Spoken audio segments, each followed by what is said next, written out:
Speeding. Speeding. Speeding. 5, 4, 3, 2, 1. The world is changing faster than ever.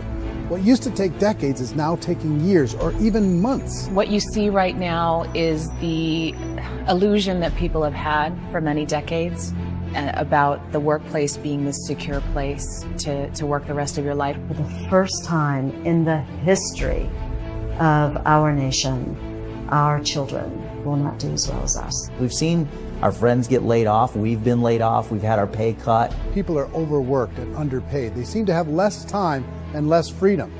They live under constant pressure. This is going to be forced. And so even if your employer loves you, they may have to cut you. There's something wrong that on Monday morning, the heart attack rate increases by 35%. Technology is accelerating, job security is declining. It just doesn't seem like the old models of making a living are as reliable as they used to be. Every aspect of our lives, there's a better way out there, but we're still doing it the old way. We live in the greatest country on the planet, and there are a lot of people sitting around complaining and being cynical. Like everyone's whining about this old model, and I'm like, why don't you leave it? Look at all this over here. Look at all this opportunity. Since so much of our lives revolve around our work and the way we make our living, many people are thinking there just has to be a better way. The biggest challenge facing our world today is not making money, is what are we going to do with all the displaced, unemployed people? People are afraid that they're going to make the wrong decision. People are afraid of the unknown. People are afraid that maybe I don't have the skills. Hey, sports fans. Industrial age is over. It's dead. It's dying. That's why going to school to get a job is an obsolete idea. A steady paycheck is an industrial age idea.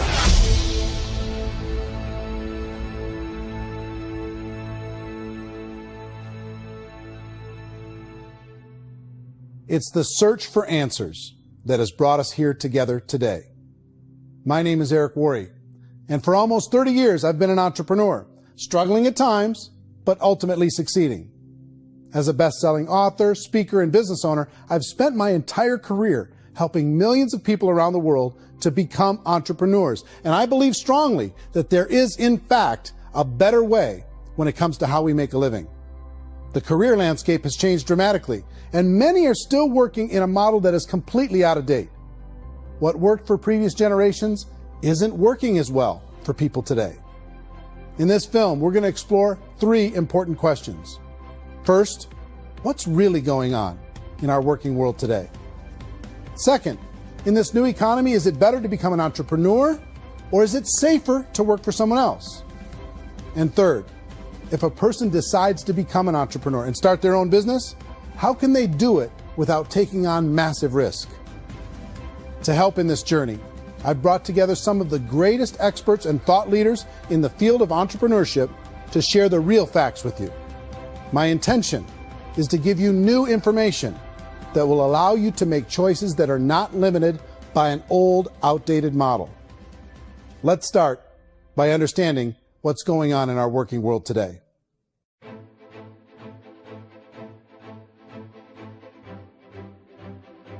Let's look at unemployment. 30–40% of the people are honestly not working, but would be working. What our government does is if you haven't found a job in 6 months, we don't call you unemployed. We pretend you dropped out of the labor force. I've often said that unemployment, particularly structural unemployment, that's unemployment due to technological changes, is the first sign of economic growth. Think of it, 10 people live on an island. They go out every day and fish. One day, new technology shows up. A missionary brings them a net. Now, using the net, one pilots the boat, one throws the net. 2 fishermen can do all the work 10 used to. That's a 500% increase in productivity, 2 doing the work of 10, in one day. You don't have to learn a lot to learn how to throw a net instead of throw a fishing line. The island's got a big problem, 80% unemployment. But the island still has all the wealth of the fish because the 2 people produce as much fish as 10 did. Now, of course, looking back in history, these changes used to take thousands of years. And during that time, we went into farming and transportation. Some of us became doctors and some teachers and lawyers, and we developed all these new professions and new manufacturing jobs. Today, these changes are occurring literally in one day when a new technological advance occurs, and we don't have the social structures to deal with it or to retrain the unemployed people. So one of the things that I think is interesting as I travel across the country and really travel around the world is the way that we work and the way we get paid for work is changing pretty dramatically. On a global basis, everything is being turned upside down because of the rapidly advancing technologies.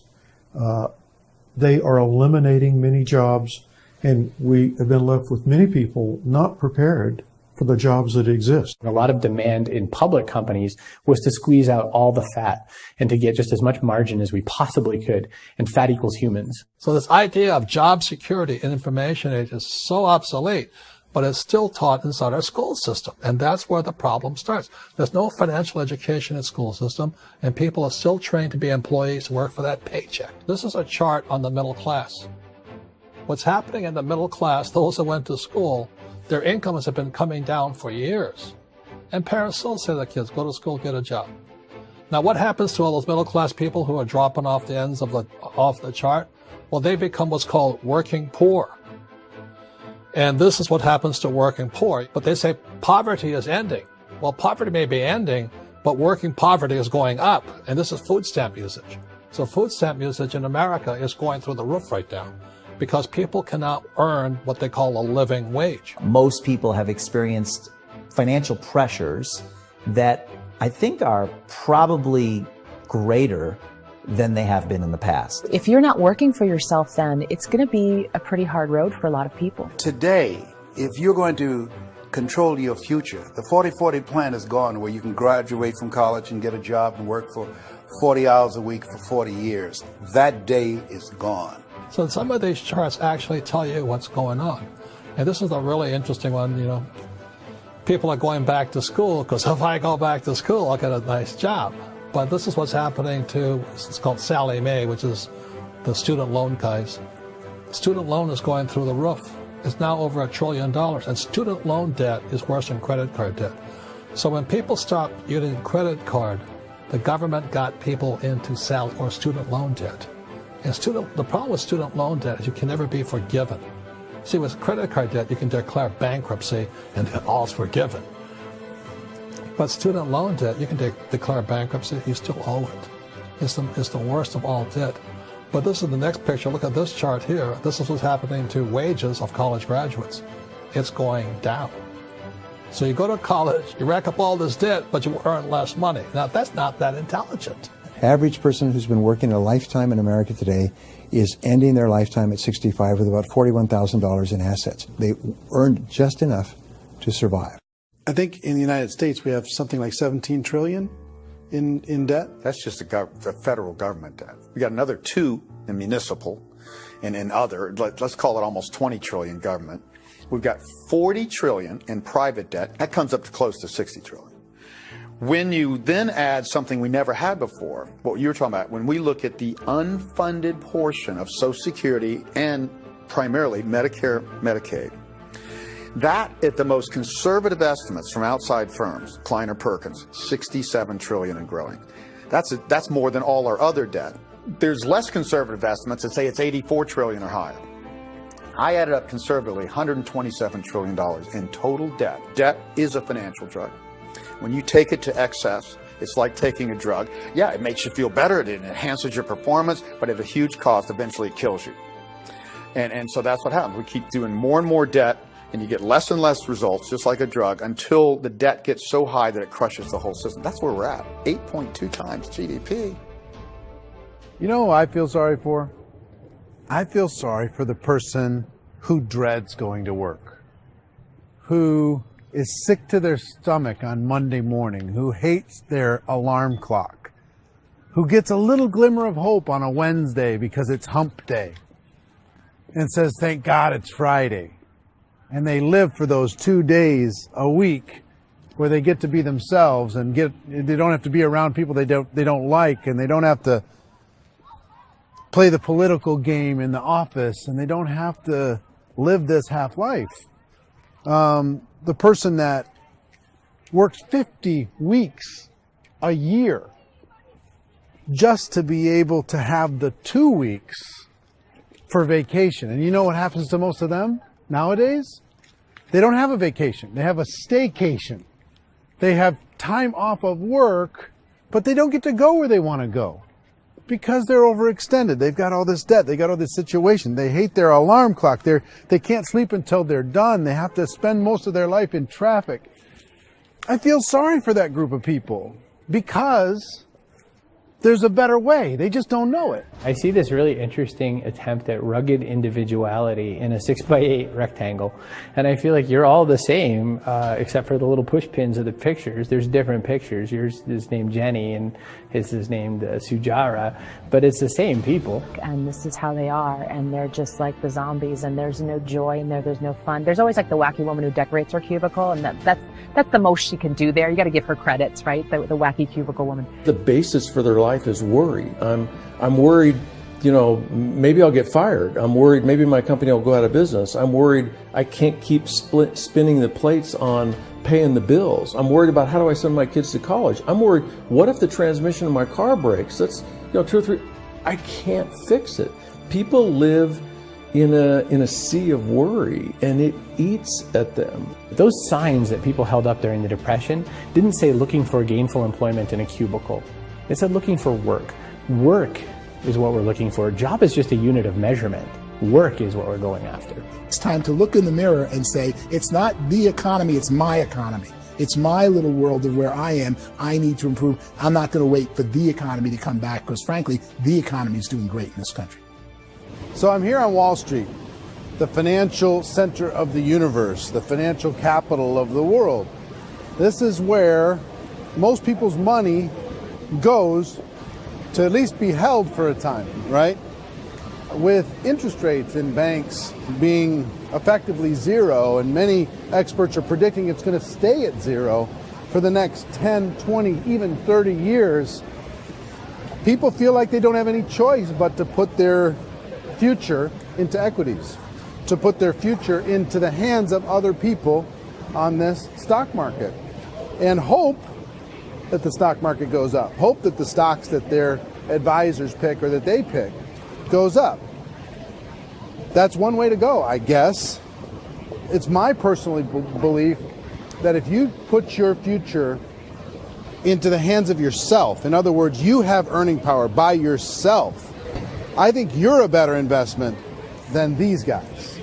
I think you controlling your future is a better option than handing over your retirement to these guys. The average household income in the United States is approximately $50,000 a year, what they call the middle class. To reach the top 25% of income earners, you'd need to earn at least $90,000 a year. To reach the top 10% would be a household income of $140,000, the top 5%, $190,000, and to be in the top 1%, you'd need a combined household income of at least $380,000 a year. So here's the question. What do you think would give you the best chance to move up and get to the top 10%, the top 5%, the top 1% or beyond? In my opinion, and in the opinion of many, many experts, the answer is to become an entrepreneur, to become your own boss. I think you have to be a business owner. I can't, the only time I ever say to someone it'd be great to be an employee is when they've already told me they've surrendered. I only tell people who are wounded spiritually that they should be an employee. And it's that feeling that you get when you pick up the backpack off the little Cub Scout and say, "Don't worry, little guy, we'll get you back to the camp." You know, it is in no way a kindness when I tell someone they'd be a great employee. The other status symbol really increasingly is lifestyle. And people can own their own business, maybe even work out of their house. That, I tell you, people admire that. Like, gosh, I wish I could do that. The spirit of the entrepreneur is to be a risk taker and to be resourceful and unstoppable and to have a vision of yourself beyond where you are and not willing to settle for life as it is. Think about the great entrepreneurs. They're visionary. They have heart. They're willing to do today what others won't so they can do tomorrow what others can't. Personally, I don't think of the new economy, the old economy. I create my own economy. The entrepreneur's in control. I decide what the economy is going to be like. In the world of entrepreneurship, there are no limits. you can make as much as you want, depending on how much you want to work and how smart you are and how great a team you put together. There's no more lifetime rewarding business than being an entrepreneur. Why in America, where anyone could be anything, would people want to give up their freedom and become effectively a modern-day slave, told shut up and be here every morning at 7:30, leave at 5:30, and do what I tell you? If people decide to become an entrepreneur and work for themselves, they have some traditional options, but they're riskier than you might think. Any kind of a retail business, retail build-outs, is extremely expensive. Even just these small little yogurt stores where they're putting little yogurt machines and you get all the different flavors, you're spending $200,000, $300,000, $400,000 to open a yogurt shop. I would love to buy a Dunkin' Donuts, but it's $500,000 or so to start. I don't quite have that just-in-case money. Risking lose it all, and most guys do 2 or 3 times, and even big guys like Branson, because I'm such a fan of his, half his companies don't work. If you make $1 million, your problems are going to go. If you make $1 billion, your problems are really going to go. Just the opposite. You and I know when you're making $1 million, you get $1 million responsibilities. You make $1 billion, you got 1,000 times $1 million responsibilities. And most people say, I'd love to be my own boss. 70% of Americans would love to be their own boss, according to recent polls. But they don't know how to get there. Because what are you going to do? One, you could buy an existing business. If somebody's selling an existing business, you have to ask why. Usually because it's probably hard. It's probably not making as much money as they hope. 2, they could buy a franchise. A little less risk, proven system, but it's expensive to be able to do that. 3, they could start something from scratch. And that's where a lot of people feel like, I don't have the chops to do it. I don't have the money. I don't have the product idea. I don't have the expertise. I don't have whatever it's going to take to be able to get there, and I can't risk my family to do it. So, 4th, they could become an investor. A lot of people in this town invest to try and figure out a way, but you got to be pretty smart with that game too, right? Venture capitalists, who are the very best and most sophisticated in investing in new breakthrough businesses, make it on 1 out of 11. That means 10 out of 11 are mediocre or fail. Most of them fail. That's the risk there. An angel investor is lucky to get 1 out of 15 or 20. A business is a team sport. Like, I have to have accountants, I have to have engineers, I have to have system designers, I have to have sales, marketing, I have to have accounting, I have to have mission statements, I have to have legal and all that. The average Joe Schmo, even me, I go out there, I don't have the skills to put a business together. I think the bottom line for the 4 traditional options is they take money, sometimes a lot of it. They take expertise, and they take time. All of that adds up to just too much risk for most people. I bought a business from somebody else, and it was a lot of work. And you start wondering, what did I just buy? Because I guess ultimately I own your email list, and I just overpaid for it. People that start their own business, they spend a lot of money, they spend a lot of time, a lot of effort to get things started. And the more you invest on the upfront, the harder you typically work at it. I can tell you what the success rate is of a restaurant. What is it? They're crazy enough. About 90% of them fail. About 90%. In how quickly?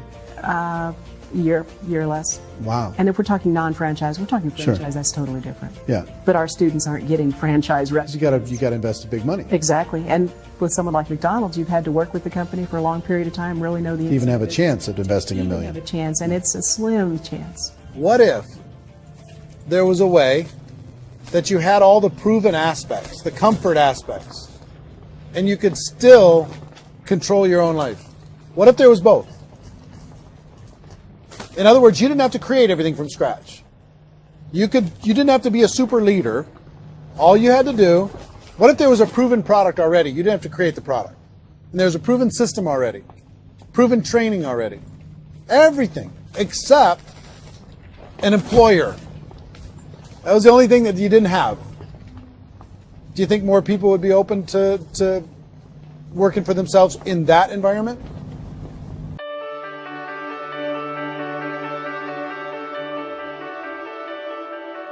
In our search for a better way to make a living, we've come to the conclusion that becoming an entrepreneur is actually safer than being an employee.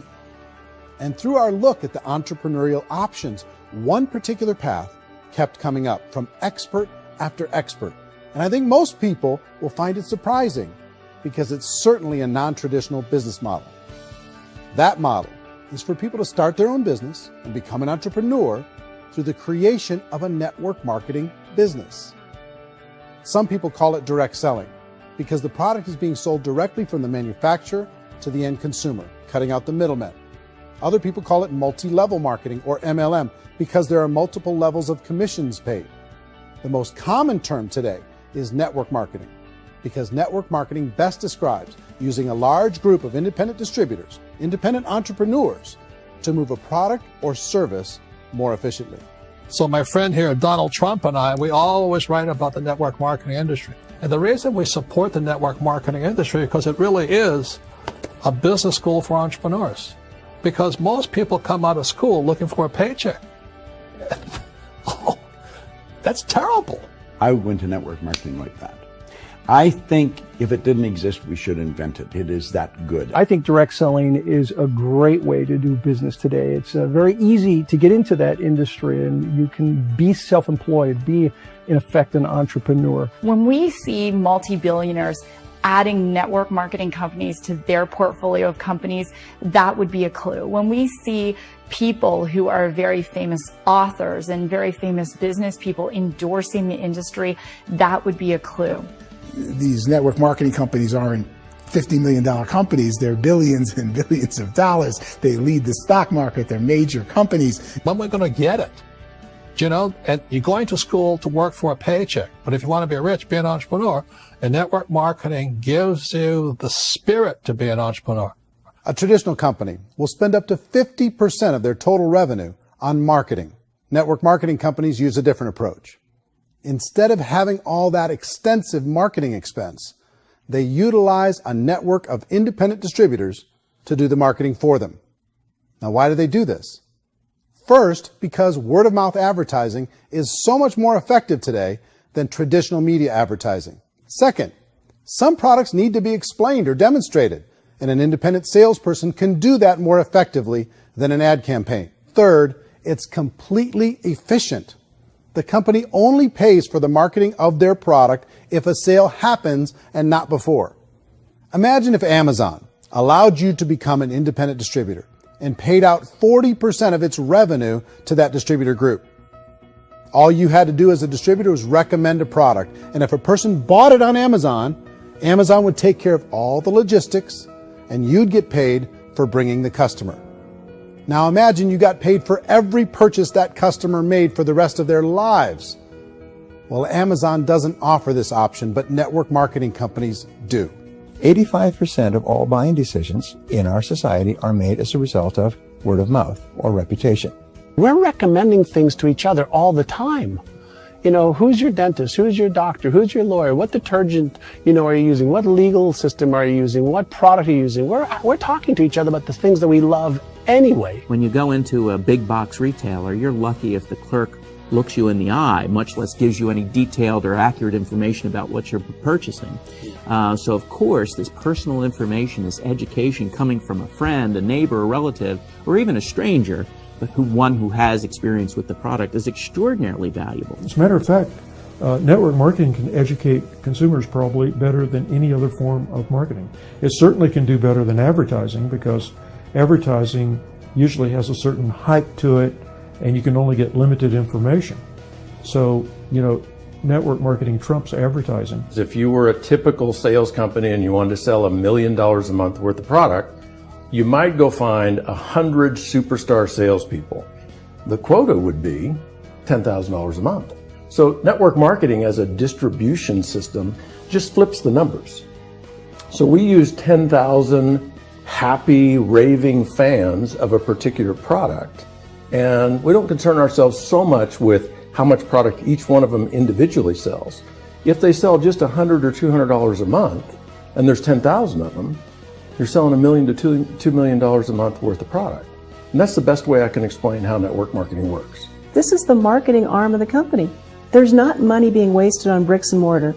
There's not money being wasted on inventory that's sitting stagnant somewhere. There's not of employees standing around that don't have customers. These are people that are going to connect with customers. These companies allow people to become independent distributors for extremely low cost and with no minimum time or sales quota. Essentially, they own their own business and can provide as much or as little sales as they choose. In other words, the distributor gets all the benefits of traditional business ownership without the risk. The advantage of network marketing is the ease of entry, the low risk, and the low startup cost, because almost everything else has very high risk. You can get in for a minimal investment. You're buying into a system that's already been proven, products or services that have been proven to work. The keys to network marketing is providing an opportunity for the masses to get involved, providing an opportunity for the average person who doesn't have the resources to start their own business. All of this so far is fairly straightforward, but network marketing offers another benefit, and it's this benefit that makes it so interesting for entrepreneurs. Network marketing allows a distributor to build their own network of other distributors and then compensates them on the sales created by that entire group. Direct selling is, at its base, very simple. It's the sale of a product or service to an individual on a face-to-face, one-on-one basis, just the way we're talking right now. But there's an important element as well, and that's the offering in conjunction with that sale of product, the offering of an opportunity for someone to make something of themselves. No matter what your social status is, no matter what language that you speak, I mean, look how many unbelievable people are becoming successful that speak every kind of language out there. What an awesome gift to give the world. Instead of having to work your way up in a system and prove that you could be a sales manager, they just decided everybody can be a sales manager. Everybody gets to build a sales team from day one. And so what that brought into the system of growth as a direct selling company is the concept of compounding or geometric progression. Because now you can actually grow a sales force very quickly because everybody is enrolling people in their own sales force. People who are like, oh, this is weird, I'm building a sales team, or what do you think you do at a regular company? How do you think a regular company works? Network marketing is the only industry that doesn't say your past determines your future. It looks at your past and says, okay, now what can we train you to do so you can have a great future?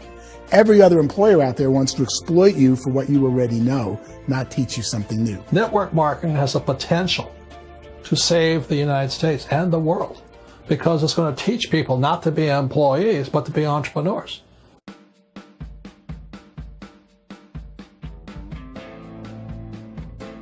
According to the Direct Selling Association, if you add up all the network marketing companies around the world, they combine to do over $178 billion a year in retail sales. To give you an idea of how big that really is, the NFL, the National Football League, does approximately $9 billion a year. The music industry does a little more than $16 billion a year, and the movie industry does about $80 billion a year. Using a conservative average, network marketing companies pay their distributors about 40% of that $178 billion in the form of commissions, which adds up to more than $71 billion a year. That's almost $6 billion a month. It's almost $200 million in commissions every single day. So it's certainly working, and people are making serious money in network marketing. With the growth of the direct selling industry over the last 10, 15, 20 years, we've seen a broader understanding of the channel. We have seen more and more people getting involved in the business, so our penetration in the marketplace has increased, and thus the understanding in the marketplace of who we are has increased. And we've seen non-direct selling companies look at the direct selling model and say, something's going on there. People are making money. Companies are being profitable, individuals are being motivated, product is being delivered to market. Maybe we should explore this. Some people think only the people at the top make money. Well, let's take a look at that as well. In the network marketing profession, there are roughly 500 people in the world who earn over $1 million a year. If you round that number up to $2 million a year, that adds up to about $1 billion a year. That takes the $71 billion paid out each year down to $70 billion. So where does the rest of the money go?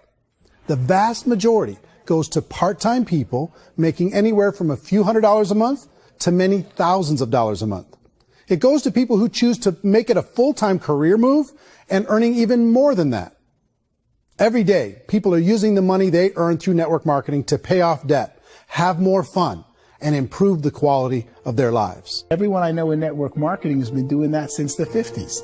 They go to work when they want to go to work. They stop working when they want to take time with their children to have a leisurely breakfast and discuss issues and driving to school. They go back to work when they get home, wherever they're working out of. The biggest thing that I've seen is people that have become much happier in their life. MLM has probably made more millionaires of more people in more countries, and I've spoken to them in 67 countries than any other single form of business, starting from nothing. If they have a choice between working a job for the next 10 years or working a network marketing business for the next 10 years, the result of working the network marketing business will be better.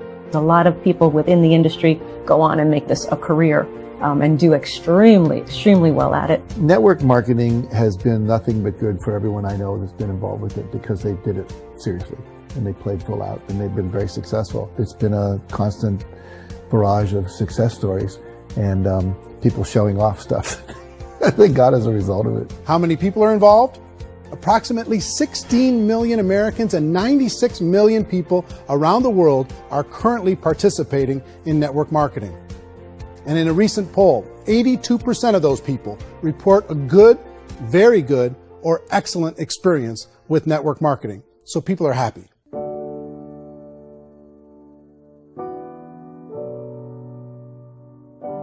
So I've taken a look at the network marketing profession and really tried to understand why so many people are confused as to the validity of this as a business. One is this pyramid shape.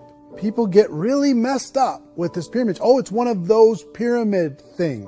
So I just think there are a lot of haters out there who really don't understand the industry and say, oh, it's a get-rich-quick scheme. It's a pyramid. Well, corporate America is a pyramid scheme. You know what I mean? It goes like this. You have thousands of MBAs, let's say working for Ford or General Motors or Coca-Cola. If all these MBAs, they're all trying to get to here, that's a pyramid. Only one guy's going to make it. Every 10 years, one's going to make it. Whereas you look at network marketing, it's like this. So you're here, and your job is to develop other CEOs coming up behind you. So it's an inverse pyramid. In network marketing, it's a very simple concept. If you sell product, you get paid. It is paid based on production. There is no first mover's advantage. There is no investment component where the more somebody spends, the more they're entitled to make. So the two are polar opposites of each other. It doesn't matter what shape the company is or the compensation plan is shaped, whether it's a circle or a pyramid or a triangle or a trapezoid, it doesn't matter. If compensation is coming primarily from recruitment, then you've got a problem. On the other hand, if an operation is basing their compensation to participants on the basis of sales, even when those sales are generated by people you've recruited, well, then you're a perfectly legitimate enterprise. That's the legal test. It's the practical test. Another issue that's been true in the past that is no longer true now is people used to be in network marketing loaded up with products that they couldn't sell and they ended up a loser. They ended up with a bunch of product in their garage. They ended up with a bunch of products sitting in their kitchen shelves or whatever. And they thought they could sell it and then they weren't willing to or able to sell it. And they ended up with a bunch of stuff and they were bitter about it. There was this thing called front loading where you had to buy if you bought $25,000 worth of product, you got better commissions and all this. Today, it's almost all done by computer. It's direct mail comes from a warehouse somewhere else. You don't have to have all this inventory. You don't have to stock up. It's a paperless world now. Most of it's done online. You have a back office. It really works. And I mean, the technology has changed everything. Third issue is people start talking about 99% of people in network marketing don't make any money. Well, we've talked about that over the course of this journey together. Almost $200 million a day is being paid out to network marketing distributors around the world. The naysayers, the people who say that it doesn't work, are usually the ones who just don't know how to make it work for themselves. And so they're giving you an opinion, and I tell people, don't confuse people's opinions with expertise, because opinions are free. And don't confuse sincerity with the truth, because people can be sincerely wrong. But here's the reality inside of network marketing. The vast majority of people that get involved in network marketing just become customers, and they get involved to be able to purchase product at a lower price. If you take Costco as an example, if a person goes into Costco and gets a membership to Costco so they can get a lower price on the product, we don't call that person a loser because they have a bunch of product that they walked out with with a smile on their face. Yet when some people want to take a look at network marketing, they say, well, those people, they're just using the product and they aren't earning an income, so they must be a loser. They're not a loser. They're a happy customer. That's the vast majority of people that are involved in network marketing. Now, a smaller percentage of those people decide to go build a business. They earn $300 a month, $500 a month, $1,000, $2,000. That's the bulk of earnings in network marketing. And then there's the few that really decide to take it serious, really decide to build a large network, really work to make that network very, very productive. And those people make huge amounts of money and there's no cap. What I do as an outside economist, just somebody looking at this industry like any other industry I speak and say, look, what's the realities of this? 1% do incredibly well. 10% generate some additional income at pretty low risk and effort. That's not, and 90% of people roughly end up customers. One thing that I think is real when it comes to people's perceptions about network marketing is people put this, and distributors, I think, involved in network marketing have some responsibility for this. They have sometimes unrealistic claims about the product or about the income. Most people who become distributors, they want the money, they want to be successful, but they don't have the skills. They don't know what to do. And when people don't know what to do and they're in a new business, they're scared. And when they're scared, they panic and desperation kind of sets in. So they think everyone they talk to has to get in. So if I talk to you and you say, well, no, I don't have time to do that, they're like, no, I need you. You have to do this or I won't be successful. So I start clawing on you. I start that desperation. So then I start making claims about the product, which are not appropriate, probably not even true. Or I start saying, oh, let me show you how you can make all this money and you don't have to do anything, Eric. And so you just totally misrepresent the opportunity and you're clingy with people because you think you need everybody to be successful, and you don't. You know, one of the messages that I try to deliver most forcefully to companies as well as salespeople in direct selling is that you don't have to overpromise. The reality is in network marketing, there's a lot of hard work involved. There's a lot of effort. You're going to have to develop yourself. It's a business like anything else. It's going to take some time, but in my opinion, it's better.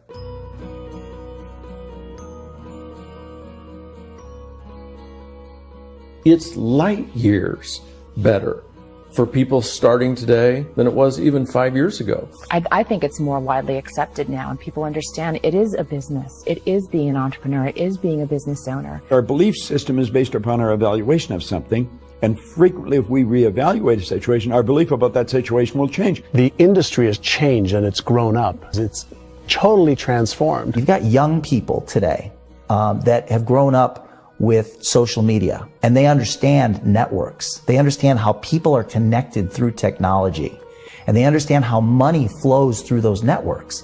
So when they see network marketing, they don't see it the way their parents saw it. And we've all learned, the larger industry that you represent, has all learned from those mistakes and flaws and errors that have happened early on. Early algorithms didn't work the right way. That's all fixed. It's like when they design a computer program, they design the program, then they run it, and then they go back through and they debug it. The MLM industry has been debugged. This is the day of being virtual, being able to run a business from your mobile phone. I mean, it's incredible. Companies are getting smarter. They're implementing more consumer protections. They're implementing more compliance training. They're doing more with respect to product research. If you do get involved and you make purchases of inventory, even on a voluntary basis, if you decide that this business is not for you, you can leave and have that inventory repurchased by the company. There's no other business that offers that kind of protection on a voluntary, self-regulatory basis.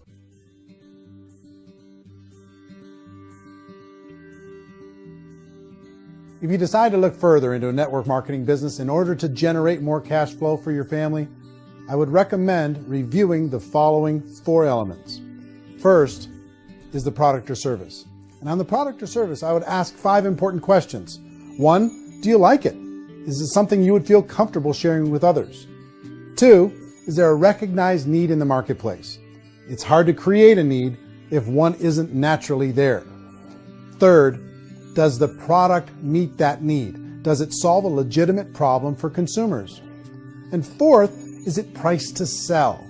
Can it compete in the marketplace? And fifth, is it priced for profit? Is there enough margin for the company and the distributor to be able to generate income for the long term? If you can answer the questions on the product to your satisfaction, the next element to consider is the company itself. Is it well run? Do you believe in the founders or the management team? Do you feel they have what it takes to go all the way? See, it doesn't matter how good the product is if the management can't take care of the company. Good management can change with the times. They can handle adversity. They can make good decisions. Make sure you choose a company that can serve you for a long time. The third element to consider is the compensation plan. And with that, there are 3 important things to look at. First, a brand new person needs to be able to generate some money fairly quickly. It may be an obvious reason, but you can probably imagine the ripple effect of a distributor getting involved and having even a small victory fast. That can only help with the overall success of the organization. Second, a person should be able to develop a moderate part-time income in a reasonable period of time. As they develop their network and as their sales grow, they should be able to enjoy more benefits. And third, for the people who are really serious, for those who decide to really go pro in the network marketing profession, there should be the possibility to make a serious full-time income if they work hard and are committed to developing their skills. If you're comfortable with the product, the company, and the compensation plan, the last thing you should look at is the support that will be made available to you. Does the company have a website? Does it have a solid online reporting tool? Do they have comprehensive training available? Do they host events to help you build your business? If you decide to do this, what kind of a support system can you plug into? Choosing a network marketing company is a personal decision. But evaluating the 4 elements of product, company, compensation plan, and support is a great place to start. Is the company promising that you're going to get rich quick or that you can make a lot of money without a lot of effort? That's a red flag. Is there a product that you really believe in that you think can be sold? Or are you being told by salespeople or the person who's trying to recruit you or by the company itself that don't worry about the product, all you have to do is recruit other people into the business? Red flag, warning sign. If you're hearing that, take a second or even a third look. Get to know the customers, the products, the business, have some success, and see where the opportunities might take you to move up in the organization. You want to find out how concerned are they about my education, my training, and my development? Is there a space for me to grow? Most important question. Learn everything that you can about the product. Make sure it's something that you believe in, and learn everything you can about the industry and work that system. You have to be very passionate about whatever that company is doing. I would get involved. You can always test drive anything, you know, the product, the service, the community, and then lean into it a bit. If it feels good, then lean into it a lot. Behind me is the Lincoln Memorial. And this is a place where Martin Luther King Jr. had his famous I Have a Dream speech. And at that speech, he talked about his dream for equality for everyone around the world. And that's a noble dream. But I think more people need to remember what it was like when they were kids and the dream was still alive in them. Before it got beaten out of them by reality, by this paycheck, by these responsibilities, and by having to live for this job to pay the bills. I think people need to remember that, go back to that. Once they know that there's a better way, I think their future is going to be much brighter. They can live a better life.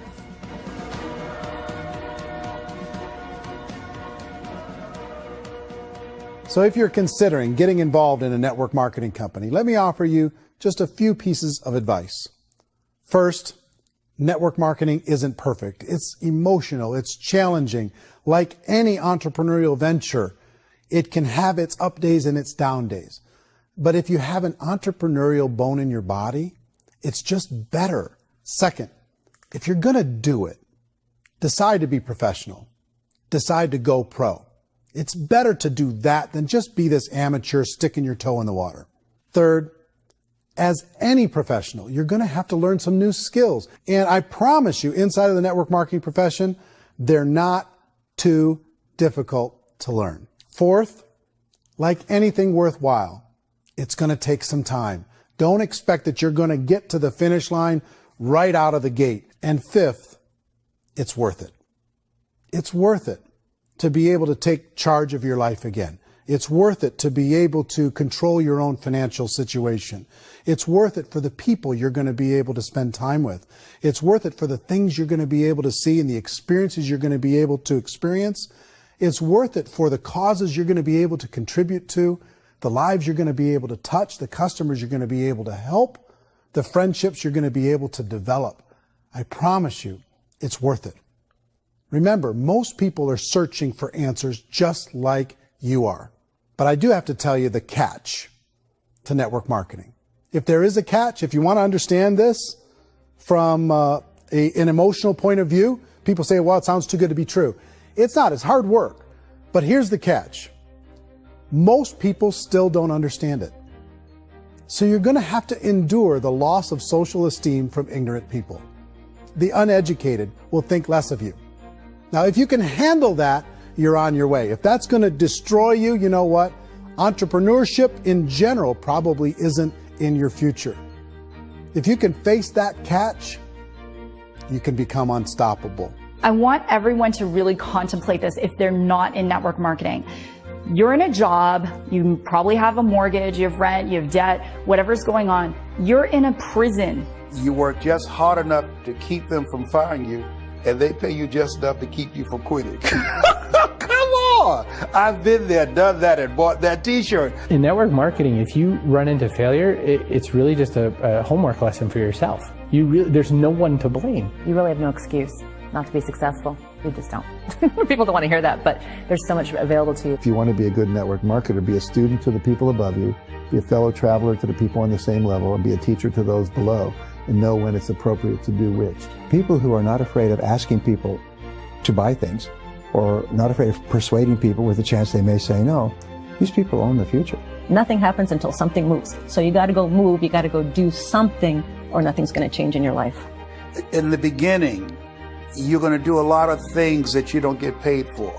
But as you go down the road, you get paid for a lot of things that you don't do. And your job is to rehabilitate the spirit, the entrepreneur spirit in all of us. You get it back. Either give it a strong yes or a strong no, but no wishy-washy, dilly-dally stuff in the middle.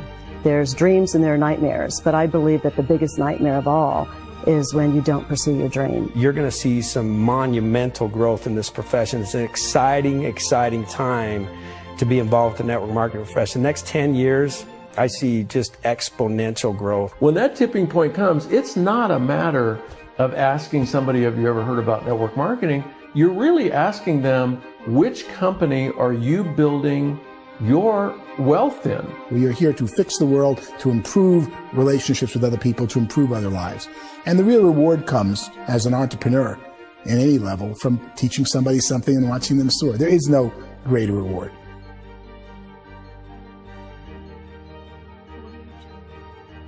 Life's too short to spend it living someone else's dream instead of your own. It's too short to spend it living at a fraction of your potential. Can being an entrepreneur be a challenge at times? Sure. But here's what you get in exchange. It can be yours. Something that you built, something that you created, something that you made happen. This balloon represents your dream. It represents entrepreneurship. My wish for all of you is that you would reach out and grab it. The choice is up to you.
mention the word scam?